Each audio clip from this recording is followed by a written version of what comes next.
What's up, you guys? Welcome back to Wide Body Nation. It's lunchtime and we have to talk interest rates right now because I have been hearing so many lies that the dealerships are telling you guys because interest rates are not going to go down anytime soon.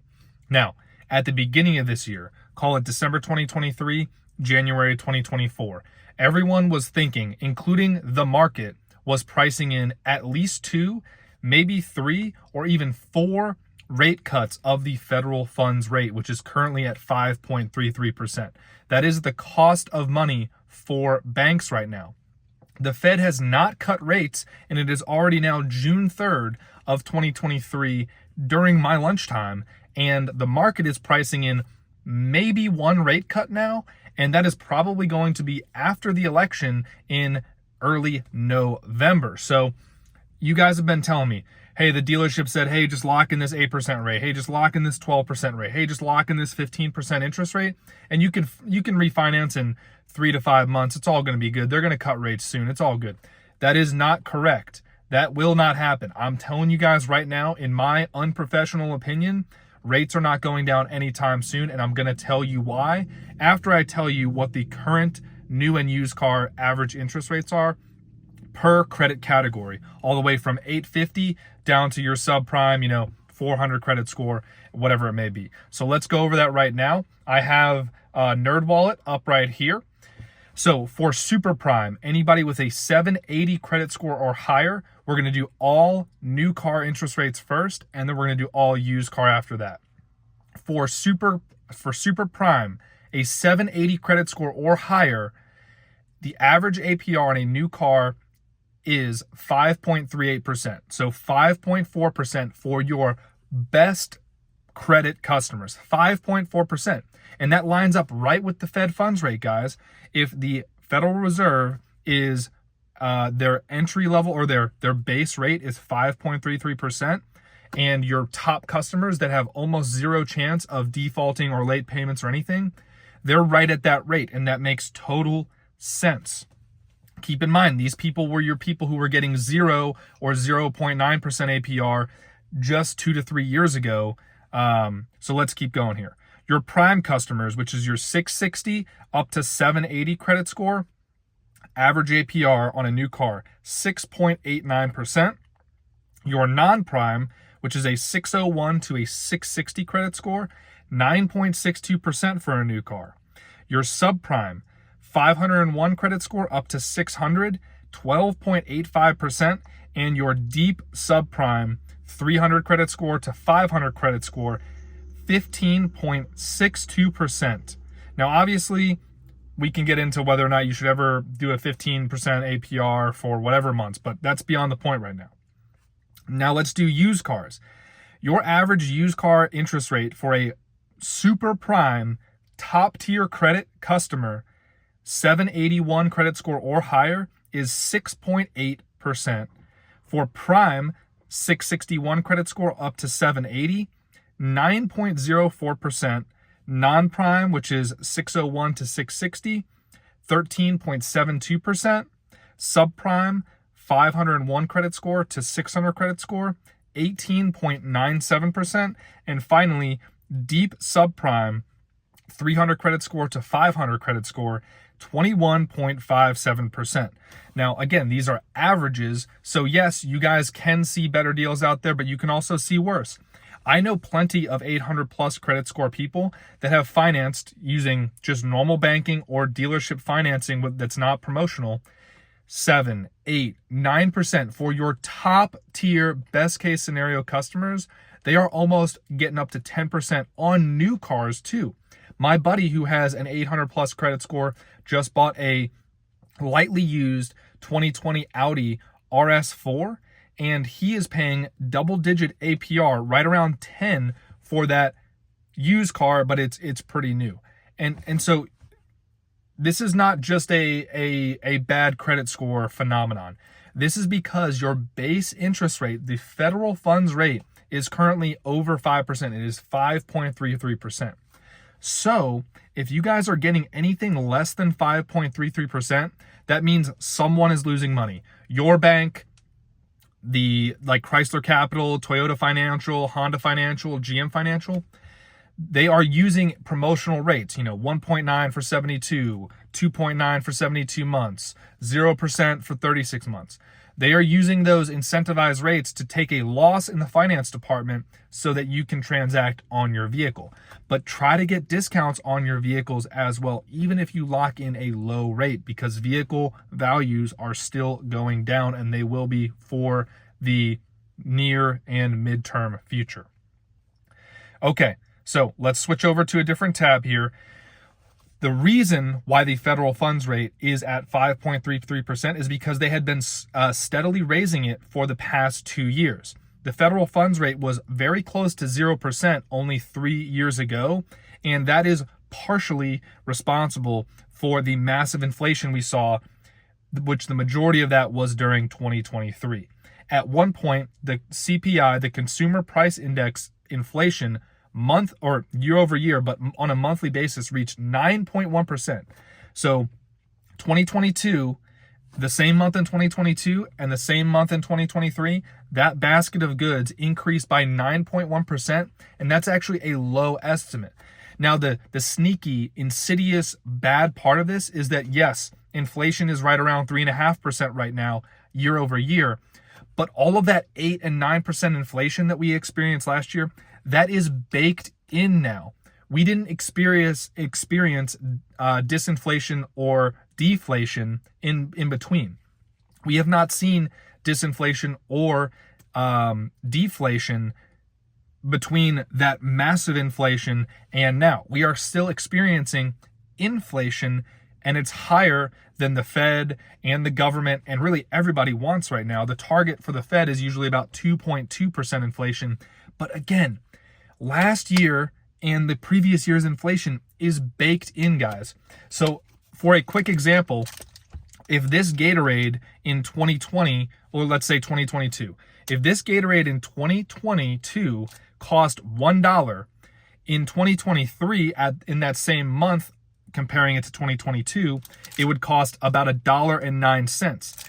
Now here in 2024, that has now gone up an additional 3.5%. So it's not $1.03. It is 109 times 1.035, which will give you about $1.13 because it is baked in, guys. So this Gatorade, just like your car, just like your rent, just like your groceries, inflation is cumulative. It is stacking, and that these statistics are how they manipulate you guys into thinking that everything is okay. Everything is not okay. The job market is not okay. Everyone says that inflation is low. Take my wife, for example. She was technically unemployed for the past 3 years because she was getting her degree and doing her internship to become a registered dietitian. Now in 2024, she is employed, but she was hired as part-time to work 20 to 30 hours a week, but she is not full-time employed. So she does not receive benefits, and she just gets paid hourly.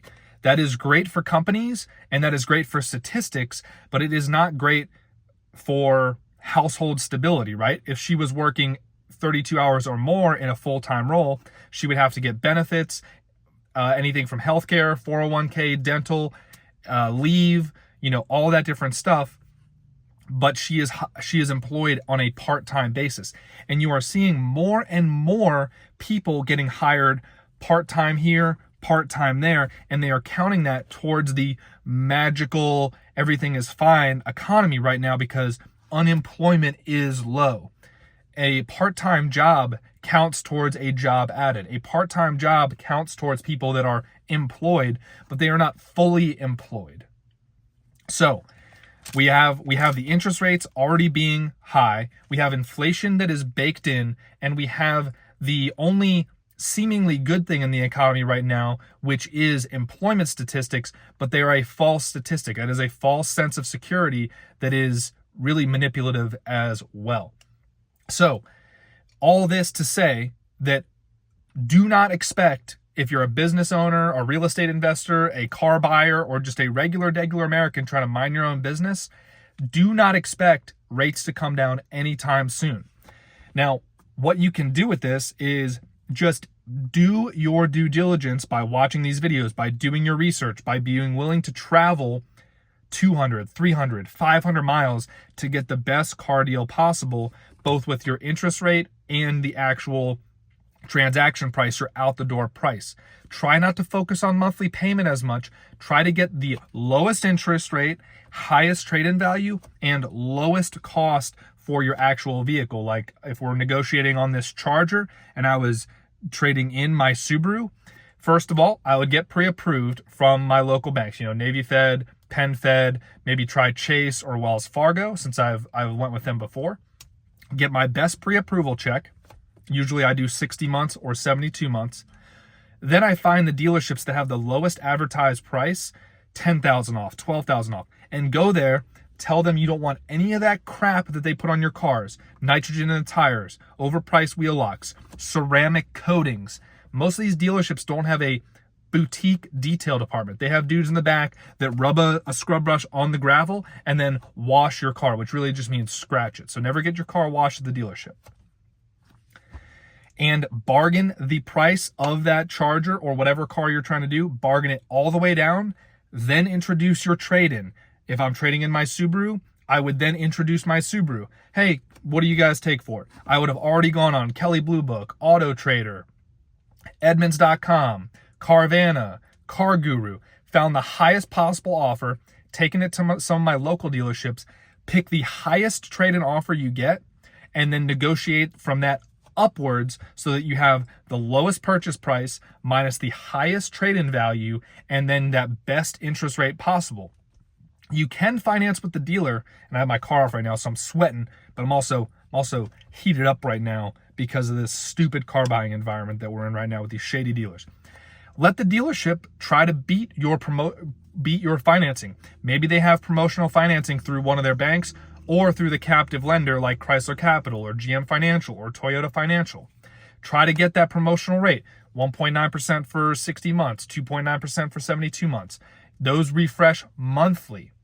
So, with all that being said, you guys should already know all that, but I got to hit it on the head again because a lot of you guys, you'll send me your deals and yeah, they might be decent deals, but if you had only negotiated your trade-in price up better or even negotiated at all, or you actually got a better interest rate, the interest rate thing right now is getting a lot of people. I know plenty of business owners that are doing deals right now. They're doing land construction. They're doing all this stuff.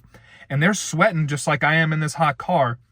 They're sweating because they locked in a pretty high rate, 5, 6, 7% for whatever the project they're doing because they thought that rates were going to come down this year multiple times. They thought they were going to be able to refinance in 2023 for 2, 3, 4%, and that is just not happening. It's the same thing in the auto industry.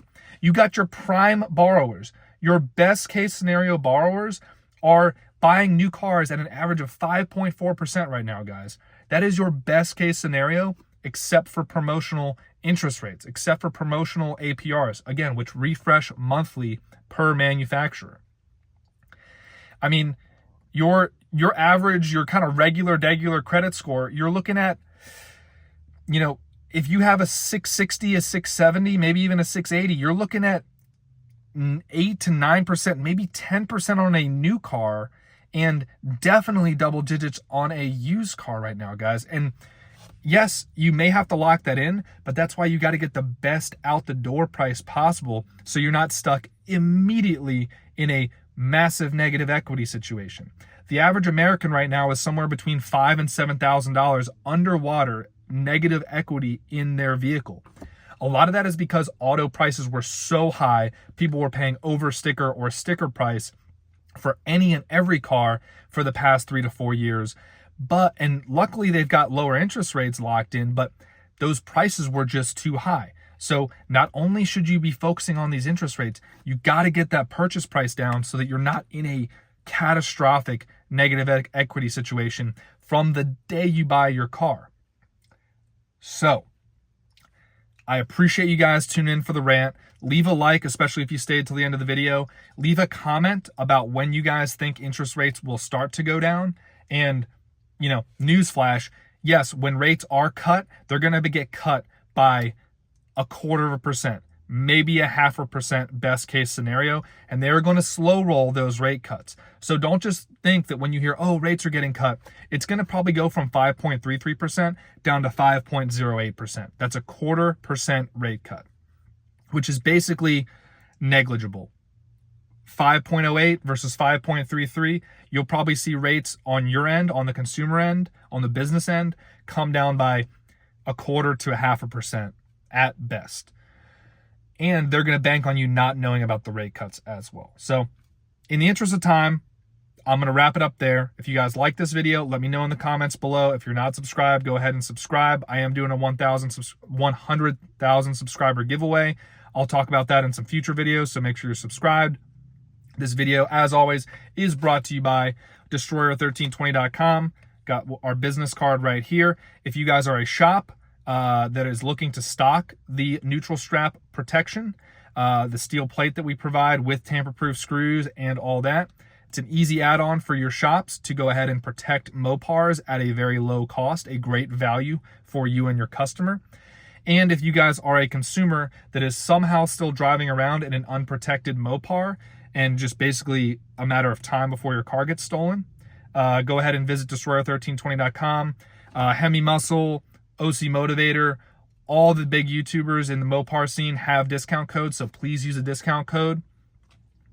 Thank you guys for tuning in. Stay safe out there, and I will see you guys in the next video. For everybody that owns a Scat Pack Hellcat and you don't have a kill switch or a neutral latch cover, look what happened to this guy. Look what's missing. The cover for the neutral latch. That window is busted. That one is cracked.